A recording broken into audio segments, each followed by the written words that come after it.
Hi friends, welcome to our channel.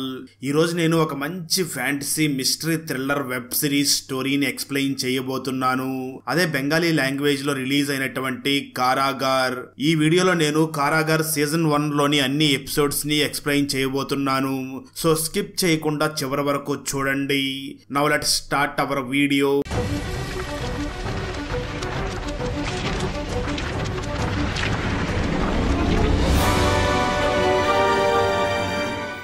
Open చేస్తే ఆకాష్ నగర్ లోని central జైల్లో మహబత్ ఆలీ అనే వ్యక్తి చాలా రోజుల నుంచి ఉంటూ ఉంటాడు. ఇతనే తప్పు చేసిన వారికి ఉరి వేసే వ్యక్తి. మహబత్ ఆలీకి 3 ఫ్రెండ్స్ ఉంటారు. వాళ్ళకి తన గురించి చెప్పడం స్టార్ట్ చేస్తాడు. నేను జైలు బయట చాలా మందిని చంపాను, అలాగే ఈ జైలు లోపల కూడా చాలా మందిని ఉరి తీశాను. నా జీవితం పట్ల నేను చాలా విసిగిపోయాను. నా టైం వచ్చేసింది, నేను కూడా వెళ్లిపోవడానికి టైం వచ్చేసిందని నాకు అనిపిస్తుంది. నాకు ఎవరైతే ఉరివేసి తాడిని గట్టిగా కట్టి నన్ను ఉరి తీస్తారో వాళ్లే ఇక్కడ నెక్స్ట్ ఉరివేసే వ్యక్తి అవుతారు అని అంటూ ఉంటాడు. మరోపక్క ఐజీ ఈ జైలుకి వచ్చి ఆ జైలర్ ముస్తాక్ అహ్మద్ ని తిట్టడం స్టార్ట్ చేస్తాడు. ఎందుకంటే రీసెంట్ గానే ఒక లేడీ ఆ జైలు లోపలికి చొరబడి ఉంటుంది, అలాగే ఒక ఖైదీ ఆ జైలు నుంచి పారిపోయి ఉంటాడు. అందువల్ల ఐజీ కోపంతో జైలర్ ముస్తాక్ అహ్మద్ ని చూసి ఇంతమంది మీరు ఇక్కడ ఉండి ఏం పీకుతున్నారు అని తిడతాడు. మరోవైపు ఒక కానిస్టేబుల్ జైలు బయట ఖైదీలందరినీ కూడా కౌంట్ చేయడం స్టార్ట్ చేస్తాడు.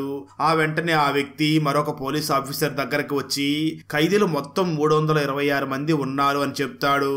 దాంతో ఆ పోలీస్ వెంటనే ఆ కౌంట్ చేసిన మరొక పోలీస్ ని చూసి నువ్వు నన్ను చంపేసేలాగా ఉన్నావు, మళ్ళీ వెళ్లి బాగా కౌంట్ చెయ్యి అని అంటాడు. దాంతో ఆ వ్యక్తి వెళ్లి మళ్ళీ ఖైదీలందరినీ కూడా కౌంట్ చేయడం స్టార్ట్ చేస్తాడు. మరోపక్క ఐజీ ముస్తాక్ ని చూసి బాగా తిడుతూ నాకు తొందరగా అంటే 7 రోజుల్లోపు రిపోర్ట్ కావాలి. ఆ లేడీ ఎవరిని కలవడానికి వచ్చింది, అలాగే జైల్లోని సీసీటీవీ ఫుటేజ్ మీడియాకి ఎలా లీక్ అయ్యింది, ఎవరు లీక్ చేశారు, ఆ లీక్ చేసిన వాళ్ళు మనలోనే ఉన్నారా, ఇవన్నీ కనుక్కుని నాకు 7 రోజుల లోపల చెప్పు అని చెప్పి ఆ ఐజీ అక్కడి నుంచి వెళ్లిపోతాడు. ఆ తర్వాత ముస్తాక్ తన జూనియర్ ఆఫీసర్ అయినటువంటి కాయర్ అనే వ్యక్తి దగ్గరికి వచ్చి అతన్ని తిట్టడం స్టార్ట్ చేసి నాకు ఇన్ఫార్మ్ చేయకుండా అసలు ఏమీ చెయ్యవద్దు అని నేను మీకు ఎన్నిసార్లు చెప్పాను, ఇప్పుడు చూడు ఆ ఐజీ రిపోర్ట్ ఇవ్వమని అడుగుతున్నాడు.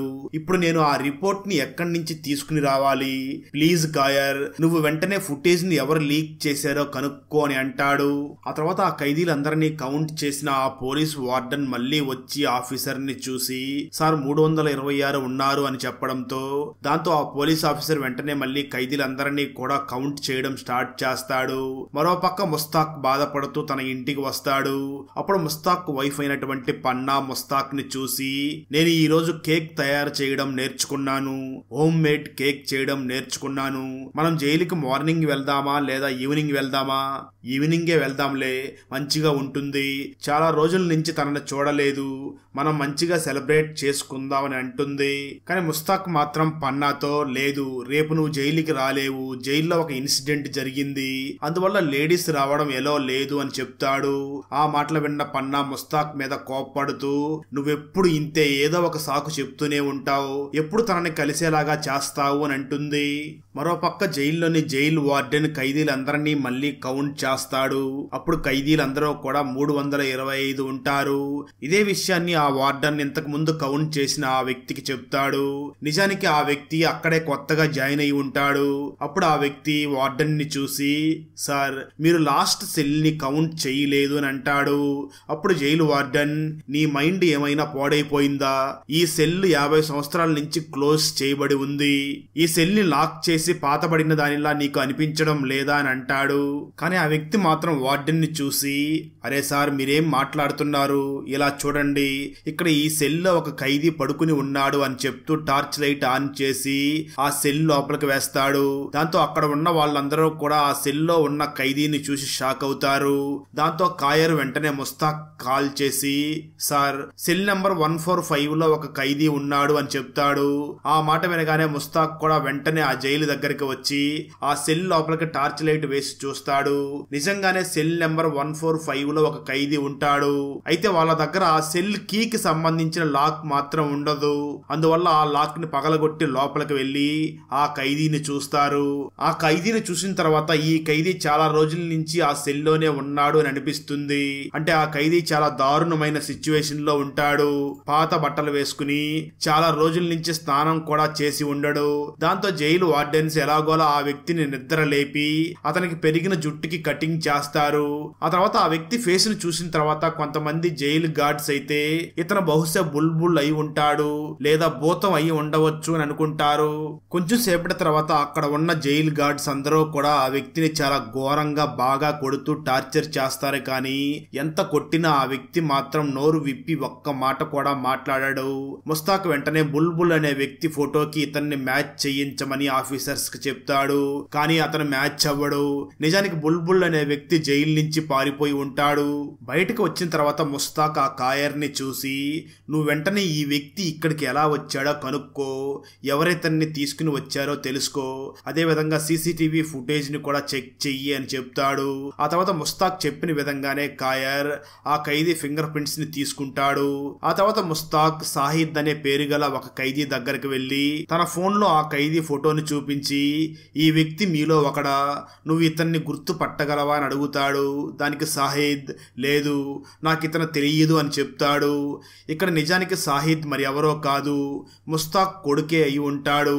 అదే సమయంలో అస్ఫాక్ అనే ఒక వ్యక్తి తన ఇంట్లో సీసీటీవీ కెమెరాని ఫిక్స్ చేసి తన మొబైల్లో నుంచి తన వైఫ్ ని కూతుర్ని అబ్జర్వ్ చేస్తూ ఉంటాడు. నిజానికి ఆ అస్ఫాక్ మరెవరో కాదు, ముస్తాక్ కి బెస్ట్ ఫ్రెండ్ అయి ఉంటాడు. ముస్తాక్ అస్ఫాక్ ని జైలుకి పిలిపించి ఆ ఖైదీ ఫింగర్ ప్రింట్స్ నిచ్చి ఈ వ్యక్తి ఎవరో నీ డేటాబేస్ లో చెక్ చేసి చెప్పు, ఏ క్రైమ్ చేశాడో తెలుసుకో అని చెప్తాడు. నిజానికి ఈ అస్ఫాక్ క్రైమ్ బ్రాంచ్ లో వర్క్ చేస్తూ ఉంటాడు. ఆ తర్వాత అస్ఫాక్ అక్కడి నుంచి వెళ్లిపోతాడు. అయితే ఆ జైలు బయట మాత్రం ఒక లేడీ బుర్కా వేసుకుని అక్కడే నిలబడి ఉంటుంది. ఆ తర్వాత ఆ జైల్లో పనిచేసే ఒక గార్డ్ అయినటువంటి అస్లాం అనే వ్యక్తి రాత్రి తన బైక్ లో తన ఇంటికి వెళుతూ ఉండగా సడన్ గా తన బైక్ కి ఎదురుగుండా ఒక మేక వస్తుంది. దాంతో అస్లాం కి యాక్సిడెంట్ జరుగుతుంది. ఎక్కువ గాయాలైతే తగలవు, కానీ అస్లాం హాస్పిటల్లో అడ్మిట్ అవుతాడు. దానివల్ల ఆ తర్వాత రోజు జైల్లో అస్లాం ఆ 145 సెల్లో ఉన్న ఖైదీని కొట్టడం వల్లనే తనకి యాక్సిడెంట్ జరిగింది అని ఆ న్యూస్ చాలా మారుమోగుతుంది. అందువల్ల మిగతా గార్డ్స్ అందరూ కూడా ఆ ఖైదీ దగ్గరికి వెళ్ళడానికి చాలా భయపడుతూ ఉంటారు. అదే సమయంలో అక్కడ ఉన్న గార్డ్స్ లో ఒక సీనియర్ గార్డ్ మిగతా గార్డ్స్ అందరినీ చూసి ఆ ఖైదీ మామూలు మనిషి కాదు, అతను గాజీ బాబా, చాలా సంవత్సరాల క్రితం ఆ సెల్లోనే ఒక వ్యక్తి ఉండేవాడు. ఐర్ ఆఫీసర్స్ అందరూ కూడా ఆ వ్యక్తిని డీ బ్లాక్ దగ్గర కాల్చి పూట్ చేశారు. ఆ గాజీ బాబానే మళ్ళీ బ్రతికి వచ్చాడు. మీరే చెప్పండి, మరి 50 సంవత్సరాల నుంచి ఆ సెల్ అంతా క్లోజ్ చేసి ఉంది, మరి ఆ వ్యక్తి ఆ సెల్ లోపలికి ఎలా వచ్చాడు అని అడుగుతాడు. మరోవైపు అస్ఫాక్ ముస్తాక్ కి కాల్ చేసి ఈ ఖైదీ గురించి అయితే మా డేటాబేస్ లో ఎటువంటి ఇన్ఫర్మేషన్ లేదు అని చెప్తాడు. ఈ విషయం తెలుసుకున్న ముస్తాక్ చాలా కంగారు పడి వెంటనే ఆ ప్రిజనర్ దగ్గరకు వెళ్లి నీ పేరేమిటి, నువ్వెక్కడి నుంచి వచ్చావు అని అడుగుతాడు. కానీ ఆ ఖైదీ కొద్దిగా విచిత్రంగా బిహేవ్ చేయడం స్టార్ట్ చేస్తాడు. ఎలా అంటే అతనికి అసలు భాషే రాదు అన్నట్లుగా బిహేవ్ చేస్తాడు. ఆ తర్వాత ముస్తాక్ ఆ ఖైదీ ఎదురుగా ఒక పేపర్ మరియు పెన్నుని పెట్టి తన గురించి రాయమని చెప్తాడు. కానీ ఆ ఖైదీ ఇంగ్లీష్ కానీ బెంగాలీలో కానీ రాయకుండా అరేబియన్ అంటే అరబ్బీ భాషలో రాయడం మొదలు పెడతాడు. కానీ అక్కడ ఎవరికీ కూడా అరబ్బీ రాదు. అందువల్ల ముస్తాక్ ఆ పేపర్ ని తీసుకుని వెళ్లి ఆ మొహమ్మద్ అలీకి చూపించి చదవమని చెప్తాడు. ఆ లెటర్ లో రాసింది చదివిన తర్వాత మొహమ్మద్ అలీ ఇది అరబ్బీ కాదు, ఇది ఫర్సీ లాంగ్వేజ్, కానీ రాసిన దాంట్లో నాకు ఒక నెంబర్ మరియు ఒక నేమ్ అర్థమయ్యింది అని. నెంబర్ ఏమిటి అంటే 250, పేరు వచ్చేసి మీర్జాఫర్ అని చెప్తాడు.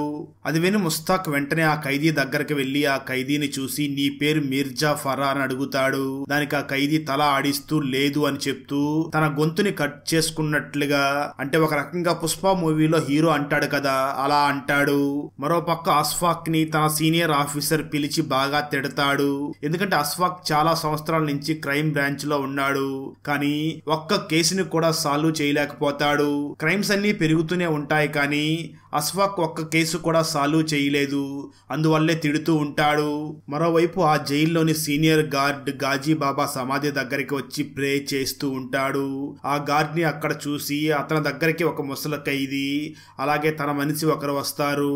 అప్పుడు ఆ గార్డ్ ఆ ముసలి ఖైదీని చూసి ఆ కొత్త ఖైదీ గురించి చెప్తూ, ఆ ఖైదీ మామూలు మనిషి కాదు, అతను గాజీ బాబా, అతనే ఆ సెల్లోనే మళ్ళీ జన్మించాడు, అందువల్లే నేను ఇక్కడ ప్రే చేయడానికి వచ్చాను అని చెప్తూ ఆ చెట్టు దగ్గర అగరబత్తీలు వెలిగించి వెళ్తాడు. ఆ గార్డు చెప్పిన మాటలు విన్న తర్వాత ఆ ముసలి వ్యక్తి మరియు అతని మనిషి చాలా సంతోషిస్తారు.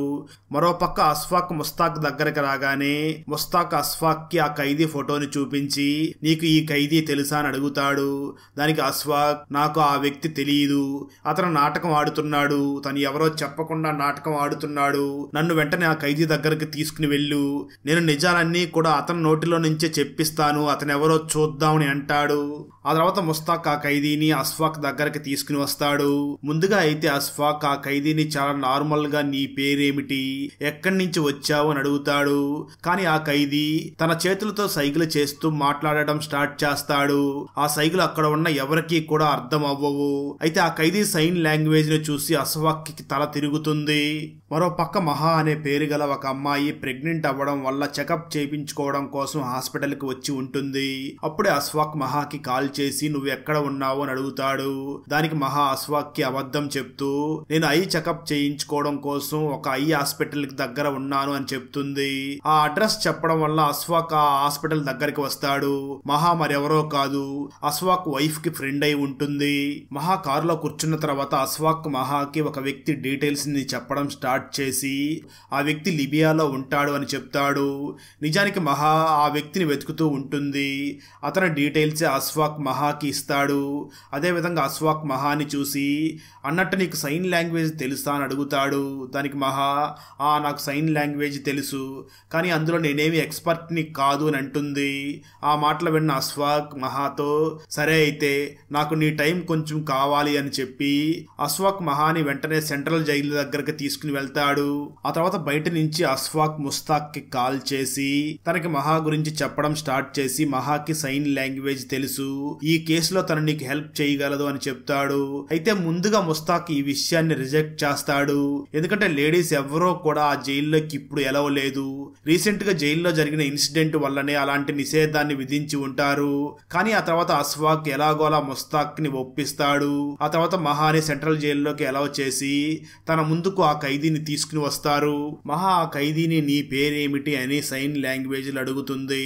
అప్పుడు ఆ వ్యక్తి వెంటనే సైన్ లాంగ్వేజ్ లో ఏదో చెప్తాడు, కానీ ఆ ఖైదీ సైన్ లాంగ్వేజ్ మహాకి అస్సలు అర్థం కాదు. ఆ తర్వాత మహా ముస్తాక్ ని చూసి సైన్ లాంగ్వేజ్ లో చాలా టైప్స్ డిఫరెన్స్ ఉంటాయి అని చెప్తుంది. ఈ విషయం గురించి ముగ్గురి మధ్య ఆర్గ్యుమెంట్ జరగడం స్టార్ట్ అవుతుంది. అప్పుడే ఆ ఖైదీ ముగ్గురు ఆర్గ్యుమెంట్ ని ఆపి నార్మల్ సైన్ లాంగ్వేజ్ లో మహాతో మాట్లాడడం మొదలు పెడతాడు. అది అర్థం చేసుకున్న మహా ఇతను మీర్జాఫర్ ని చంపేశాడు, అందువల్ల ఇతన్ని అరెస్ట్ చేసి జైల్లో వేశారు అని అతను చెప్తున్నాడు అని ముస్తాక్ మరియు అస్ఫాక్ కి చెప్తుంది. ఆ తర్వాత మహా ఆ ఖైదీని నువ్వు అతన్ని ఎందుకు చంపావు, అసలు అతను ఎవరు అని అడుగుతుంది. దానికి ఆ ఖైదీ నేను మీర్జాఫర్ కుక్కుగా వర్క్ చేసేవాణ్ణి, మీర్జాఫర్ వల్ల నా అనుకున్నవన్నీ కూడా కోల్పోయాను, అందువల్ల నేను అతన్ని చంపడం కోసం అతను వంటవాడిగా పనిలో చేరి ఒకరోజు అతను తినే ఆహారంలో విషం కలిపి మీర్జాఫర్ ని చంపేశాను అని చెప్తాడు. దానికి మహా ఆ ఖైదీతో మీర్జాఫర్ అయితే వేరే కారణాల వల్ల చనిపోయాడు అని చెప్తుంది. దానికి ఆ ఖైదీ ప్రతి హిస్టరీకి కూడా 2 వర్షన్స్ ఉంటాయి, ఒకటి దాన్ని రాసిన వాళ్ళది, రెండో వర్షన్ ఈ ఇతిహాసాన్ని చూసిన వాళ్ళది, నేను ఈ ఇతిహాసాన్ని చూశాను, నేను 2.5 సంవత్సరాల నుంచి సెల్లో ఉంటున్నాను అని చెప్తాడు. ఆ ఖైదీ మాటలు వినగానే అందరికీ తల తిరుగుతుంది. ఆ తర్వాత ముస్తాక్ తన ఇంటికి వెళ్ళగానే తన వైఫ్ పన్నా ముస్తాక్ ని చూసి నా కొడుకుని నన్ను ఎప్పుడు కలుపుతావు, రేపు మన అబ్బాయి బర్త్డే అని చెప్తుంది. ఆ తర్వాత ముస్తాక్ మౌల్వీతో కలిసి శ్మశానానికి వెళ్తాడు. నిజానికి ముస్తాక్ కి కవల పిల్లలు పుట్టి ఉంటారు. ఒకరు సాహిద్, ఇంకొకరు అప్పుడే చనిపోయి ఉంటాడు. ఆ శ్మశానం దగ్గరే బోర్కాల్లో ఉన్న ఒక లేడీ ఉంటుంది. ఆమె ముస్తాక్ ని ఫాలో అవుతూ ఉంటుంది. మరోపక్క మహా తన అమ్మకి చాలా మనీ ఖర్చు చేసి హాస్పిటల్లో ట్రీట్మెంట్ చేయిస్తూ ఉంటుంది. అదే సమయంలో జైల్లో ఆ ముసలి ఖైదీ కొంతమంది ఖైదీలని జమ చేసి గాజీ బాబా గురించి చెప్పడం స్టార్ట్ చేస్తాడు. మన జీవితంలో ఏ కష్టం వచ్చినా సరే దాన్ని గాజీ బాబా ఒక్కడే దూరం చేయగలడు. అందరూ గాజీ బాబా ఆశీర్వాదం తీసుకోవచ్చు. నేను మిమ్మల్ని అందరినీ కూడా గాజీ బాబాతో కలిసేలాగా చేస్తాను అని, గాజీ బాబాని కలవడానికి నేను మీ అందరికీ టికెట్స్ ఇస్తాను అని చెప్పి ఆ ముసలి ఖైదీ మిగతా ఖైదీలందరికీ కూడా టికెట్స్ రూపంలో దారాలను ఇస్తూ ఉంటాడు. దానికి రిటర్న్ గా ఆ ముసలి ఖైదీ ఆ ఖైదీలందరి దగ్గర నుంచి జైల్లో డబ్బులు ఉండవు కాబట్టి సిగరెట్స్ రిటర్న్ గా తీసుకుంటూ ఉంటాడు. అంటే ఆ ముసలి వ్యక్తి అక్కడ ఒక బిజినెస్ లాగా స్టార్ట్ చేస్తాడు. దాంతో ఆ ఖైదీలందరూ కూడా ఆ ముసలి ఖైదీ మాటల్ని నమ్మి సెల్ నెంబర్ 145 దగ్గరికి వెళ్లి ఆ సెల్ డోర్ కి దారాలు కడుతూ తమ కోరికలు చెప్పుకుంటూ ఆ ఖైదీ ఎదురుగా ఫ్రూట్స్ కూడా ఉంచుతారు. మరోపక్క మహా తన ఫ్రెండ్ అయినటువంటి అష్ఫాక్ వైఫ్ దగ్గరికి వచ్చి, నేను ప్రెగ్నెంట్ ని, నా బాయ్ ఫ్రెండ్ పేరు మాథ్యూ, అతను ఒక ఫ్రెంచ్ వ్యక్తి, ఫ్రెంచ్ కిస్ చేస్తూ ఇలా నన్ను ప్రెగ్నెంట్ ని చేశాడు. నేను కొన్ని రోజుల తర్వాత నా బాయ్ ఫ్రెండ్ దగ్గరికి వెళ్లాలని ప్లాన్ చేసుకున్నాను కానీ మా అమ్మ హెల్త్ చూసి ఆగాను అని చెప్తుంది. అలాగే మనకు మహా యాక్చువల్ గా తన నాన్నని వెతుకుతూ ఉంటుంది. అందువల్లనే తన అమ్మని బ్రతికించుకుంటూ తన అమ్మ చనిపోవడానికి ముందు తన నాన్నని చూడాలి అని అనుకుంటూ ఉంటుంది అని తెలుస్తుంది. అలా మహా తన ఫ్రెండ్ తో మాట్లాడుతూ ఉండగా అప్పుడే అక్కడికి అష్ఫాక్ ఇంటికి వస్తాడు. ఆ తర్వాత అష్ఫాక్ మహాతో మాట్లాడుతూ, మళ్ళీ మాకు నీ హెల్ప్ కావాలి, నువ్వు మళ్ళీ నాతో పాటు జైలుకి రావాలి అని చెప్తాడు. ఆ రోజు సాయంత్రం అయ్యాక పన్నా తన కొడుకైనటువంటి సాహిద్ ని కలవడానికి జైలుకి వస్తుంది. నిజానికి ఆ ముస్తాక్ తన కొడుకైనటువంటి సాహిద్ ని జైల్లో దాచిపెట్టి ఉంటాడు. ఎందుకంటే సాహిద్ బెట్టింగ్స్ చేసి ఉంటాడు. అందువల్ల కొంతమంది గూండాలు సాహిద్ ని వెతుకుతూ తనని చంపాలి అని అనుకుంటూ ఉంటారు. అందువల్ల ముస్తాక్ సాహిద్ ని జైల్లో దాచిపెట్టి ఉంటారు. పన్నా తన చేతులతో కేక్ తయారు చేసి జైలుకి వెళ్లి సాహిత్కి బర్త్డే సెలబ్రేట్ చేసి, కొన్ని రోజులు మాత్రమే నువ్వు ఇక్కడ ఉండు, నీకు వీసా కార్డు రాగానే ఇక్కడి నుంచి వెళ్లిపోవచ్చు అని చెప్తుంది. ఆ తర్వాత ముస్తాక్, అష్ఫాక్, మహా ఆ ఖైదీ దగ్గరికి వస్తారు. అప్పుడు ముస్తాక్ మహాకి ఆ ఖైదీని 2.5 సంవత్సరాల పాటు ఎక్కడ ఉన్నాడో అడుగు అని అంటాడు. మహా అదే క్వశ్చన్ ని ఆ ఖైదీని అడుగుతుంది. అప్పుడు ఆ ఖైదీ మహా, ముస్తాక్ మరియు అష్ఫాక్ లకి ఒక హిస్టరీ చెప్పడం స్టార్ట్ చేస్తాడు. నేను 2.5 సంవత్సరాల నుంచి ఈ సెల్లోనే ఉన్నాను. దీనికి ముందు నేను అండమాన్ లోని ప్రిజన్ లో ఉండేవాణ్ణి. ప్రతిసారి ఖైదీలని వేరే ప్రిజన్ కి షిఫ్ట్ చేసేవారు. మరి నేను ఇక్కడి నుంచి ఎప్పుడు రిలీజ్ అవుతాను? నేను శాశ్వతంగా ఇక్కడే ఉంటానా అని అడుగుతాడు. ఆ మాటలు విన్న ముస్తాక్ కోపంతో మహాని చూసి, 2 రోజులు బ్యాక్ అతను ఎక్కడ ఉన్నాడో అడుగు అని చెప్తాడు. మహా సేమ్ అదే క్వశ్చన్ ఆ ఖైదీని అడుగుతుంది.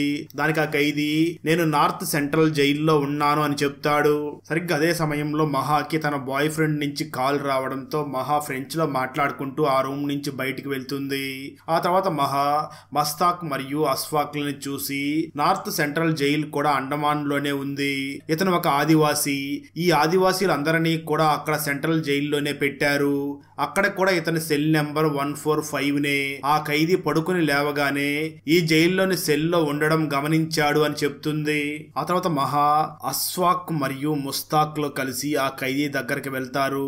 అప్పుడు ఆ ఖైదీ, ఇన్ని సంవత్సరాలు నేను ఎలా బ్రతికి ఉన్నానో నాకు తెలియదు, అసలు నాకే నమ్మకం లేదు అని చెప్పి ముస్తాక్ వైపు వేలెత్తి చూపిస్తూ, ఈ జైల్లో ఏ ఖైదీ ఏం తప్పు చేసి వచ్చాడో ఈ జైలర్ కి తెలుసు. కానీ కొంతమంది ఇక్కడికి క్రైమ్ చేసి వచ్చారు, మరి కొంతమంది ఏ క్రైమ్ చేయకుండా వచ్చి శిక్షణ అనుభవిస్తూ ఉన్నారు. మరి కొంతమంది ఖైదీలైతే ఇక్కడికి చనిపోవడం కోసం వచ్చారు. మరి కొంతమంది ఖైదీలు ఇక్కడి నుంచి పారిపోవాలనుకుంటున్నారు. నేను మనిషి ఎలాంటి వాడు అతని కళ్ళల్లోకి చూసి చెప్పేయగలను. ఆ ఖైదీ అదే 302 సెల్లో ఉన్న ఖైదీ గురించి మాట్లాడడం స్టార్ట్ చేసి, ఆ సెల్లో ఉన్న ఖైదీ నిర్దోషి అని చెప్తాడు. అప్పుడే ఆ జైల్లో కొన్ని శబ్దాలు వినిపించగానే గార్డ్స్ అందరూ కూడా బయటికి వెళ్తారు. జైల్లోని ఖైదీలందరూ కూడా కిటికీల్ని కొడుతూ అరుస్తూ ఉంటారు. మరో పక్క మహా తన బ్యాగ్ తీసుకుని వెళ్లిపోతూ ఉండగా ఆ ఖైదీ మహా కడుపు వైపు చూస్తాడు. అంటే దాని అర్థం ఆ ఖైదీకి మహా ప్రెగ్నెంట్ అని తెలిసిపోతుంది. మహా కూడా దాన్ని అబ్జర్వ్ చేసి షాక్ అవుతుంది. నేను ప్రెగ్నెంట్ అనే విషయం అతనికి ఎలా తెలుసు అని అనుకుంటుంది. మరోపక్క ముస్తాక్ మరియు అష్ఫాక్ ఖైదీలను విచారించగా జైలర్ గాజీ బాబాగా అనుకుని ఆ 145 సెల్లో ఉన్న ఖైదీని పెద్దగా టార్చర్ చేయడం లేదు అని తెలుస్తుంది. అంటే దాని అర్థం జైల్లోని ఖైదీలందరూ కూడా ఆ ఖైదీని బాబాగా అనుకుంటూ ఉంటారు. ఈ జైల్లో ఉన్న ఖైదీలందరూ కూడా తనని ఒక బాబా లాగా కొలుస్తూ రివర్స్ లో జైలర్ ని బెదిరిస్తూ మా గాజీ బాబాకి ఏమన్నా అయితే ఇక్కడ జైలు ఒకటి ఉండేది అని తెలియకుండా నామరూపాలు లేకుండా ఈ జైలు మొత్తాన్ని నాశనం చేస్తామని బెదిరిస్తూ ఉంటారు. ఆ తర్వాత ముస్తాక్ మరియు అస్ఫాక్ మళ్ళీ ఆ ఖైదీ దగ్గరికి వస్తూ ఉండగా మహా చాలా భయపడుతూ వాళ్ళకి ఏమీ సమాధానం చెప్పకుండా సైలెంట్ గా అక్కడి నుంచి వెళ్ళిపోతుంది. ఆ తర్వాత ముస్తాక్ అస్ఫాక్ ఇద్దరు కూడా ముస్తాక్ క్యాబిన్ లోకి వచ్చి ఆ ఖైదీ కొంతమంది ఈ జైలుకి చనిపోవడానికి వచ్చారు, కొంతమంది చంపడానికి వచ్చారు అని చెప్పాడు. అంటే ఆ మాటలకి అర్థం ఏమిటి? అలాగే ఆ 302 సెల్లో ఉన్న ఖైదీ నిర్దోషి అని చెప్పాడు. దీని అర్థం ఏమిటి అని ఆలోచిస్తారు. ఆ తర్వాత అస్ఫాక్ వెంటనే ముస్తాక్ ని చూసి నువ్వు వెంటనే ఆ 302 సెల్లో ఉన్న ఖైదీని తీసుకునిరా, అతని స్టోరీ ఏమిటో చూద్దాం. ఆ ఖైదీ 302 ఖైదీ గురించి నిజమే చెప్పాడా లేదా అబద్ధం చెప్పాడా ఇప్పుడే తెలుస్తుంది అని అంటాడు. ఆ తర్వాత 302 సెల్లోని ఖైదీ ముస్తాక్ మరియు అస్ఫాక్ దగ్గరికి వస్తాడు. ఆ ఖైదీ పేరు ఉమర్ షరీఫ్. ముస్తాక్ వెంటనే ఉమర్ షరీఫ్ ని చూసి నువ్వు ఏ నేరం చేసి జైలుకి వచ్చావు అని అడుగుతాడు. దానికి ఉమర్, నేను మర్డర్ కేసు మీద జైలుకి వచ్చాను కానీ నేను ఎవరిని చంపలేదు, నేను కేవలం క్రైమ్ స్పాట్ లో ఉన్నాను, అంతే నన్ను పోలీసులు అరెస్ట్ చేశారు అని తన కేసు గురించి ఎక్స్ప్లెయిన్ చేయడం స్టార్ట్ చేస్తాడు. నిజానికి ఉమర్ షరీఫ్ ఆల్మిన్ సిద్దు అనే ఒక చైర్మన్ దగ్గర సెక్రటరీ లాగా వర్క్ చేస్తూ ఉంటాడు. ఒకరోజు చైర్మన్ ఉమర్ ఒక వెహికల్ లో రాత్రి ఎక్కడికో వెళుతూ ఉంటారు. ఆ టైంలో ఉమర్ నిద్రపోతూ ఉంటాడు. ఉమర్ నిద్ర లేచి చూసేసరికి ఆ ఆల్మిన్ సిద్దు చనిపోయి ఉంటాడు. వెహికల్ డ్రైవర్ కూడా అక్కడ ఉండడు. అంటే ఆ డ్రైవరే ఆల్మిన్ సిద్దుని చంపేసి అక్కడి నుంచి పారిపోయి ఉంటాడు. నిజానికి ఆ డ్రైవర్ ఆ చైర్మన్ ని చంపే పర్పస్ తోనే అక్కడ జాయిన్ అయి ఉంటాడు. ఆ డ్రైవర్ పేరు కానీ అతని అన్ని డీటెయిల్స్ కూడా అబద్ధాలే అని ఇన్వెస్టిగేషన్ లో తెలుస్తాయి. ఆ డ్రైవర్ పేరు రాజేశ్వర్ పాల్ అని తెలుస్తుంది. మర్డర్ చేసి అతను మాయమైపోయాడు. అది ఒక హై ప్రొఫైల్ కేసు కాబట్టి కేసు క్లోజ్ చేయడానికి నన్ను జైల్లో పడేశారు, నా కేసు ఇంకా కోర్టులో నడుస్తూ ఉంది అని ఉమర్ చెప్తాడు.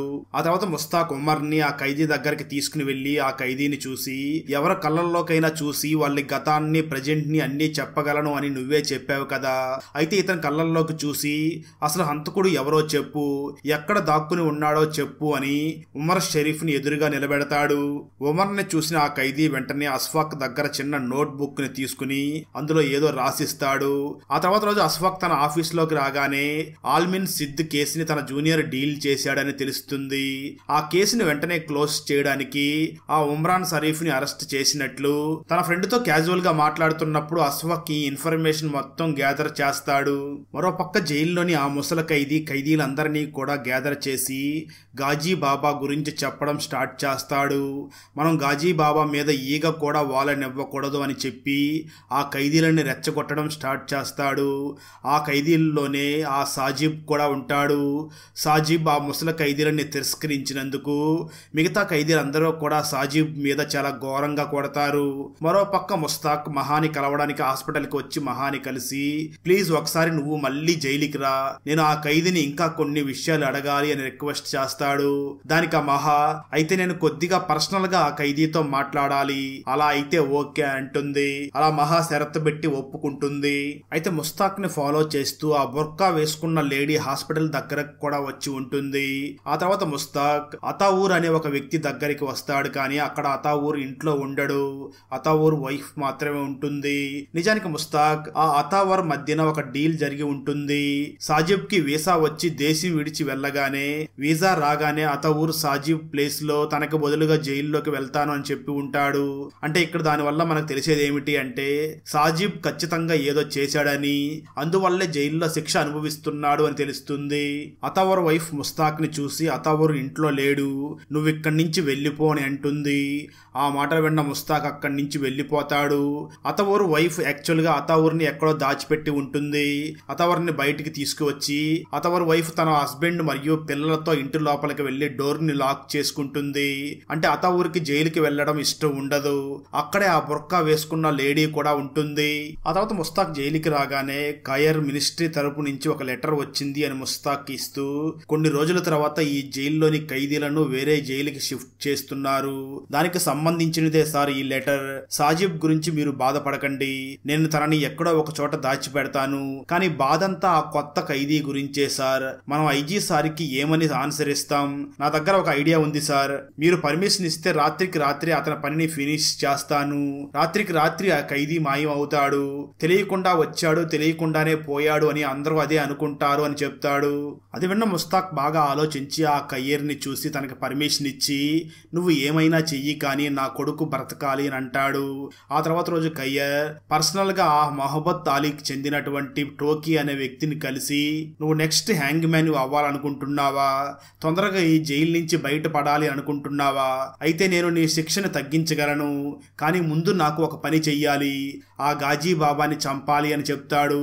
దానికి టోకీ కూడా ఓకే అని చెప్తాడు. మరోపక్క అస్ఫాక్ తన సీనియర్ ఆఫీసర్ దగ్గరకు వచ్చి ఆ ఆల్మిన్ సిద్ధిని చంపిన రియల్ మర్డరర్ గురించి చెప్పడం స్టార్ట్ చేస్తాడు. రాజేశ్వర్ పాల్ ఇప్పుడు పిచ్చి ఆసుపత్రిలో ఉన్నాడు అని చెప్తాడు. రియల్ మర్డరర్ గురించి విని ఆ అస్ఫాక్ సీనియర్ ఆ అస్ఫాక్ ని చాలా అప్రిషియేట్ చేస్తాడు. అలాగే తన జూనియర్ ని బాగా తిడతాడు. ఆ తర్వాత అస్ఫాక్ ముస్తాక్ దగ్గరికి వచ్చి, నేను రియల్ ఆ కల్ప్రిట్ ని పట్టుకున్నాను, నిజంగానే ఆ ఖైదీ గాజీ బాబానే. ఆ ఖైదీ అల్లావుద్దీన్ అద్భుత దీపం. నువ్వు ఆ ఖైదీని నీ దగ్గరే ఉంచుకో, మనకే లాభం ఉంటుంది. కానీ ముస్తాక్ మాత్రం తన కొడుకు గురించి చాలా బాధపడుతూ ఉంటాడు. అందువల్ల కోపంతో అస్ఫాక్ ని అరుస్తాడు. అలా ఇద్దరి మధ్య కూడా గొడవ జరుగుతుంది. ఆ రోజు రాత్రి అయ్యాక ముస్తాక్ మళ్ళీ మహాని తీసుకుని ఆ ఖైదీ దగ్గరికి వచ్చి, ఇతను ఎవరి కళ్ళల్లోకి చూసైనా నిజం చెప్పగలడు కదా, నా కళ్ళల్లోకి చూసి చెప్పమను, నేను ఇక్కడ ఎందుకు ఉన్నాను అని అడుగుతాడు. అప్పుడు ఆ ఖైదీ సైగలతో, నేను ఇంతకు ముందు ఉన్న జైల్లో టైంకి ఫుడ్ దొరికేది కాదు, ఇతని వల్ల నాకు టైంకి ఫుడ్ దొరుకుతుంది, థ్యాంక్ యూ అని చెప్తాడు. కానీ ముస్తాక్ ఇలాంటి సిల్లీ మాటలు వినాలి అనుకోవడం లేదు కాబట్టి ఆ ఖైదీ మీద విరుచుకుపడి ఆ ఖైదీని చూసి, నా కళ్ళల్లోకి చూసి నా గురించి చెప్పు అని అడుగుతాడు. కానీ అక్కడ ఉన్న గార్డ్స్ అందరూ కూడా ముస్తాక్ ని ఆ ఖైదీకి దూరంగా తీసుకుని వెళ్లిపోతారు. అయితే కోపంతో ముస్తాక్ ఆ రూమ్ లో నుంచి బయటికే వెళ్లిపోతాడు. అక్కడే ఖయ్యర్ ఉంటాడు. మహా ఖయ్యర్ని చూసి, నేను ఈ ఖైదీతో 2 minutes మాట్లాడాలి, నేను ఆల్రెడీ దీని గురించి ముస్తాక్ సార్కి కూడా చెప్పాను అని అంటుంది. అయితే ముందుగా ఖయ్యర్ దానికి పర్మిషన్ ఇవ్వడు. కానీ మహా ఖయ్యర్ని బెదిరించగా ఖయ్యర్ రేపు మార్నింగ్ రమ్మని మహాకి చెప్తాడు. కొంచెం సేపటి తర్వాత ఖయ్యర్ ఆ ముస్తాక్ దగ్గరికి వచ్చి, సార్ నేను ఆల్రెడీ టోకీతో మాట్లాడాను, రేపు రాత్రికి ఈ ఖైదీ పని అయిపోతుంది, మీరేమీ బాధపడకండి అని చెప్తాడు. ఆ తర్వాత రోజు రాజేశ్వర్ పాల్ ఈ జైలుకే వస్తాడు. అలా జైలుకి వచ్చిన తర్వాత ఒక ఖైదీ రాజేశ్వర్ ని చూసి, నువ్వు ఏ నేరం చేసి జైలుకి వచ్చావు అని అడుగుతాడు. అప్పుడు ఆ రాజేశ్వర్, నేనేమీ చెయ్యలేదు, కానీ నేను ఒక పని చేయడం కోసమే, అంటే ఆ గాజీ బాబాని మాయం చేయడం కోసమే ఇక్కడికి వచ్చాను అని చెప్తాడు. మరోపక్క మహా ఆ ఖైదీతో పర్సనల్ గా మాట్లాడడానికి ఆ ఖైదీ దగ్గరికి వచ్చి సైకిల్తో ఆ ఖైదీని ఏదో అడగబోతూ ఉండగా ఆ ఖైదీ సైకిల్తో అవసరం లేదు, నువ్వు మాట్లాడవచ్చు అని చెప్తాడు. అంటే దాని అర్థం ఆ ఖైదీ వినగలడు, లాంగ్వేజ్ కూడా ఆ ఖైదీకి అర్థం అవుతుంది. అప్పుడు మహా ఆ ఖైదీని చూసి, నేను ప్రెగ్నెంట్ అని నీకెలా తెలుసు అని అడుగుతుంది. దానికి ఆ ఖైదీ సైన్ లాంగ్వేజ్ లో, నేను కళ్ళను చూసి అన్నీ చెప్పగలను అని అంటాడు. అప్పుడు మహా ఆ ఖైదీకి తన అమ్మ వీడియోని చూపించి, మా అమ్మ నిజం చెప్తుందో లేదో చెప్పు, మా నాన్న బ్రతికే ఉన్నాడా, బ్రతికే ఉంటే ఎక్కడ ఉన్నాడో చెప్పు అని అడుగుతుంది. నిజానికి మహా అమ్మ కూడా చెవుడు మోగది అయి ఉంటుంది. అప్పుడు ఆ ఖైదీ ఒక టిష్యూ పేపర్లో ఫ్రెంచ్లో ఒక వ్యక్తి పేరు అడ్రస్ రాసి దాన్ని ఆ మహాకిస్తాడు. అంటే దాని అర్థం ఆ ఖైదీకి ఫ్రెంచ్ లాంగ్వేజ్ కూడా వస్తుంది. అది చూసిన మహా, ఫాదర్ ఆల్ఫ్రెడ్కి మా నాన్న ఎక్కడ ఉన్నాడో తెలుసా అని అడుగుతుంది. ఆ ఖైదీ అవును అని చెప్పి మరొక టిష్యూ పేపర్ని తీసుకుని ఒక బటర్ఫ్లైని డ్రా చేసి మహాకిచ్చి, ఈ టిష్యూ పేపర్ని ఫాదర్ ఆల్ఫ్రెడ్కి చూపించు, అతను అర్థం చేసుకుంటాడు అని చెప్తాడు. మరోపక్క ఆ రాజేశ్వర్ పాల్కి గాజీ బాబాని కలవడానికి టికెట్ తీసుకోవాలి అని తెలిసి ఆ రాజేశ్వర్ టికెట్ తీసుకోవడానికి ఒక వ్యక్తి దగ్గరికి వెళ్తాడు. ఇస్తాడు. టికెట్ బదులుగా ఆ వ్యక్తి రాజేశ్వర్ని సిగరెట్ అడుగుతాడు. దాంతో రాజేశ్వర్ ఆ వ్యక్తికి సిగరెట్ ఇచ్చినా కూడా ఆ వ్యక్తి రాజేశ్వర్కి టికెట్ ఇవ్వడు. అంటే దాని అర్థం రాజేశ్వర్కి దారం ఇవ్వడు. ఆ తర్వాత ఈ రోజు జైలుకి ఐజీ రాబోతున్నాడు అని తెలుస్తుంది. అందువల్ల గాజీబాబా దగ్గరికి విజిటర్స్ నాట్ అలౌడ్ అని అంటారు. మరోపక్క ఐజీ ముస్తాక్ దగ్గరికి వచ్చి ఆ సీసీటీవీ ఫుటేజ్ ఇష్యూ ఏమైంది, జైలుకి వచ్చిన ఆ లేడీ ఎవరు అని అడుగుతాడు. దానికి ముస్తాక్ ఐజీని చూసి అది ఒక ర్యాండమ్ క్లిప్ సార్, మన జైలుని నాశనం చేయడానికి అని చెప్తాడు. ఆ తర్వాత ఐజీ ముస్తాక్ ఇద్దరు కూడా చాలా సేపు మాట్లాడుకుంటారు. కొంత సమయం తర్వాత ముస్తాక్ తన ఇంటికి రాగానే ముస్తాక్ వైఫ్ పన్నా ముస్తాక్ ని చూసి తన కొడుకు సాజిబ్ వీసా గురించి అడుగుతుంది. ఎంబసీ వాళ్ళు డాక్యుమెంట్స్ ని యాక్సెప్ట్ చేశారు, ఎప్పుడు నా కొడుకు బయటికి వెళ్తాడు, ఆ అతవరు గురించి ఏదైనా తెలిసిందా అని అడుగుతుంది. కానీ ముస్తాక్ మాత్రం పన్నాకి ఏమీ చెప్పకుండా లోపలికి వెళ్లిపోతాడు. అప్పుడే పన్నా ఇంటికి వచ్చిన ఒక లెటర్ ని చదువుతుంది. ఆ లెటర్లో గాజీబాబా బ్రతికి ఉన్నంత వరకే నీ కొడుకు బ్రతికి ఉంటాడు అని రాసి ఉంటుంది. ఆ లెటర్ ని చదివిన వెంటనే ముస్తాక్ జైలుకి వెళ్తాడు. అదే టైంలో టోకీ ఆ కయ్యర్ చెప్పిన మాట విని ఆ ఖైదీ సెల్లోకి వెళ్తాడు.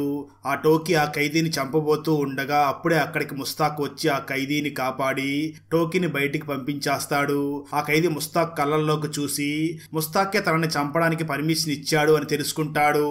ఆ తర్వాత రోజు మహా ఆ ఖైదీ చెప్పిన విధంగానే ఫాదర్ ఆల్ఫ్రెడ్ ని కలవడానికి ఒక చర్చి దగ్గరికి వెళ్తుంది. ఆ ఫాదర్ ఆల్ఫ్రెడ్ మహాని గుర్తుపడతాడు.